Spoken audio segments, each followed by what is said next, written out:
அனைவருக்கும் வணக்கம் friends. KL winning tips 3 PM Akshaya டானம் 6:95 ஞாயிற்றுக்கிழமை 30/3/2025. நேற்றோட கெஸிங் பார்க்கலான்னா கோவத்துலேயே கெஸிங் பார்க்க முடியல. ஏன்னா நம்ம ஒரு டார்கெட் நோக்கி போகும்போது அது அடிக்கிறதில்ல. ஆனால் இன்றைக்கி அதனோட ஆட்டத்தை பாருங்கள். 7க்கு 2, நான் 9க்கு 4, 9க்கு 4 ஆடி முடிச்சிட்டான். 1-1-6. இதெல்லாம் நம்ம சூஸ் பண்ணும் போதும் சர்ச் பண்ணும் போதும் கிடைக்காது. கண்ணுக்கு பக்கத்துலேயே இருக்கானா கண்டிப்பாக கிடைக்காது. அதனால் ரொம்ப ஒரு கடுப்பான ஒரு ஆட்டமாக போயிட்டுருக்குது. சரி, இன்றைக்கான ஒரு கெஸிங்ஸ் இருக்கிற ஆப்ஷன் கொடுக்குறேன். உங்களுக்கு எந்த அளவுக்கு இது பாசிட்டிவாக இருக்குன்னு பாருங்கள். பாசிட்டிவாக இருந்தால் எடுத்துங்க, இல்லைனா விட்டுருங்க. ஓகேங்களா? ஏன்னா ரொம்ப கேர்ஃபுல்லாக இருக்கணும். ஏன்னா எல்லா நாளும் ஜெயிப்போம்னு நினச்சி ஆட்ரி ஏமாந்து போயிட்டுருக்கோம். அதனால் ரொம்ப கவனமாக இருங்க. சரி, இந்த கான்செப்ட்லேயே 7க்கு 2, 9க்கு 4, 9க்கு 4 ஆடி முடிச்சிட்டான். ஸோ இப்போ இங்கே 2 வச்சா ஒரு க்ளோசிங் அல்லது 1. ஏன்னா அது 1 ஏன் வரணும்னா அது இங்கே வரணும். 158க்கு 158 1. ஸோ இப்படி ஒரு வாய்ப்பாக இருக்கட்டும். ரெண்டாவது, சி போர்டில் ஒரு 0, ஏ போர்டில் ஒரு 0. ஸோ இப்படி ஏதோ ஒரு வாய்ப்பு இருக்கா பாருங்கள். சரி, சி போர்டில் ஏன் 0, ஏ போர்டில் ஏன் 0 அப்படிங்கிற கான்செப்ட் பார்க்கலாம். ஃபஸ்ட்டு ஏ போர்டில் ஏன் 0? 7க்கு பவரு, 5க்கு பவரு. இப்போ இங்கே அடிக்கலை. ஸோ அப்போ விட்டு போட்ட ஆட்டத்தை அடிக்கணும் இல்லையா? ஸோ அப்போ பவர் ஆனால் 0. ரைட். சென்டரில் ஏன் 1? 158க்கு 158. ஓகேங்களா?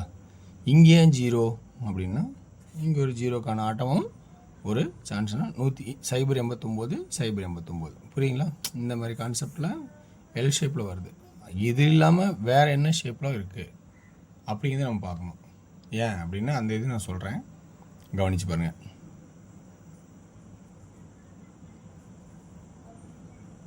அதாவது இதுக்கு மேலே ஒரு 3 இருக்கும், அதை எழுத வந்துட்டேன். ஸோ இங்கே ஒரு லைன் வரும், 3 0, 4 0, 5 0. புரியுங்களா? இந்த கான்செப்டில் 3 0, 4 0, 5 0. புரியுங்களா? ஸோ இப்படி கிராஸில் வருமானம் பாருங்கள். ஏன்னா இதுக்கு மேலே ஒரு ஆட் இருக்குது, 3, 30, 40, 50. ஸோ அதனால் 0 சி போர்டுக்கான ஒரு வாய்ப்பாக இருக்கா அப்படிங்கிறத கொஞ்சம் பாருங்கள். 1 வச்சா 144. சப்போஸ் 1 1 6, 4 4 9 அப்படின்னா அது ஒரு ஆட்டமாக இருந்தால் எடுத்துக்கங்க. இல்லை இந்த 5 அடித்தான், இதுக்கு மேலே 2 4 வச்சு அதுக்கு மேலேயும் 5 தான் இருந்துச்சு. இந்த 2 4 4 இந்த 2 அப்படிங்கிறதா இருக்குதா பாருங்கள். ஸோ அதனால் பி போர்டில் 1 9 2ன்னு 3 ஆப்ஷன், ஏ போர்டில் 0, சி போர்ட்லேயும் 0. சரி, இதை விட வேறு என்ன ஆப்ஷன் இருக்குது அப்படின்னு பார்த்தோன்னா, ஏ போர்டு பொறுத்த வரைக்கும் அந்த சி போர்டு பொறுத்த வரைக்கும் இன்னொரு ஆப்ஷன் பார்க்கணும். நல்லா கவனிச்சா புரியும். இந்த ஏ போர்டு 0, கிராஸில் சி போர்டில் 0, இங்கே 1, அதே கிராஸில் சியில் 1. அடுத்த ஆட்டம் பாருங்கள், பவரில் ஆனால் நடுவோன்னா அடிக்கலை, திரும்ப விட்டுட்டான்ல, அதை அடிச்சிட்டான் பாருங்க. 6க்கு 6 அடிச்சிட்டானா நம்ம அதான் இந்த மாதிரி எதிர்பார்த்த ஆட்டத்தை ஒரு ஆட்டத்தை தள்ளி வைக்கும் போது நம்ம எதுவுமே பண்ண முடியாது. நம்ம அதையும் கவனிச்சிடணும். ஆட்டத்தை அடுத்த நாளும் அடி பார்க்கணும். ஸோ அது முந்தா நாள் பார்த்தீங்கன்னா 6 சொல்லியிருந்தேன் ஸ்ட்ராங்காக. அது எப்போ அடிச்சிருக்கான்? இன்றைக்கி அடிச்சிருக்கான்.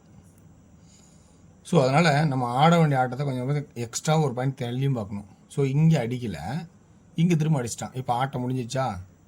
இப்போ சப்போஸ் இப்போ எப்படி ஆடுறான்? இந்த 0க்கு இந்த 0, இந்த 1க்கு இந்த 1. இந்த 1 ஏன் வந்துச்சு? இது 6ஓட பவர்னா அப்போ இந்த இடத்துல இந்த 6க்கு 6, சப்போஸ் இந்த 9க்கு 9 இங்கே ஆடணும் அப்படின்னு ஒரு வாய்ப்பு தான். 2க்கு 2 ஆட்டம் திரும்பவும். புரியுங்களா? இப்படி 2 ஆட்டம் இங்கே மேலே ஆட்டா 2 ஆட்டம் கீழே ஆட்டினா 9 சி போல் ஒரு 9 ஆகும். அல்லது வேறு எப்படி ஆடும்? அந்த 6ஓட பவரு 1 நாடு மாதிரி. சப்போஸ் அப்போ வந்து 0ஓட பவரு 5 நாடுவானாங்கிறது ஒரு வாய்ப்பாக இருக்கா பாருங்க. ஏன்னா 30 40 லாஸ்ட் டைம் ஒரு 5 வரதுக்கான வாய்ப்பு இருக்க மட்டும் போகிறேன். ஆனால் 0 கொஞ்சம் ஸ்ட்ராங்காக நான் சொல்கிறேன். என்னோடய கான்செப்டில் 0 9 சப்போர்ட்டு. ஓகேங்களா? சரி, இதுதான் எனக்கு தெரிஞ்சிருக்கிற ட்ராக்கு. ஏ போலில் 0 அப்படிங்கிறது ஒரு ஆட்டமாகவும், பி போலில் 1 9 2, சி போலில் 0 அப்படிங்கிற ஆட்டமாகவும், ஆல் போலில் 0 அதுக்கு பவரு 9 ஆட்டமாகவும், அப்படி இல்லைன்னா 2D ஆடும் போது 0 9 90, 0 2 20, 0 1 10 அப்படிங்கிற ஒரு 2Dக்கான ஆட்டமும் இருக்குதா அப்படிங்கிறத நல்லா தெளிவாக கொஞ்சம் கவனிச்சிங்க. சப்போஸ் 5 தேவைப்படுதுன்னா உங்களுக்கு அந்த 5ல் என்ன உங்களுக்கு விருப்பம் இருக்கோ 5ஓட ஆட் பண்ணி எதாவது இருந்தாலும் அடிங்க. 3Dயோட லெவல் பார்க்கும்போது 0 10 0 19 0 90 0 20 0 99 0 29 ஓகேங்களா. அடுத்து 0 15 0 95 இப்படிங்கிற ஒரு கான்செப்ட் எனக்கு தெரிஞ்சு சொல்கிறேன். இதில் ப்ளஸ் பாயிண்ட் இருக்குதான்னு பாருங்கள், பிடிக்கலாம் விட்டுருங்க. ஓகேங்களா. வெற்றி பெற வாழ்த்துக்கள், வெற்றி நிச்சயம். மற்றும் நாளை ஒரு சிறப்பான செய்வோம். நன்றி, வணக்கம்.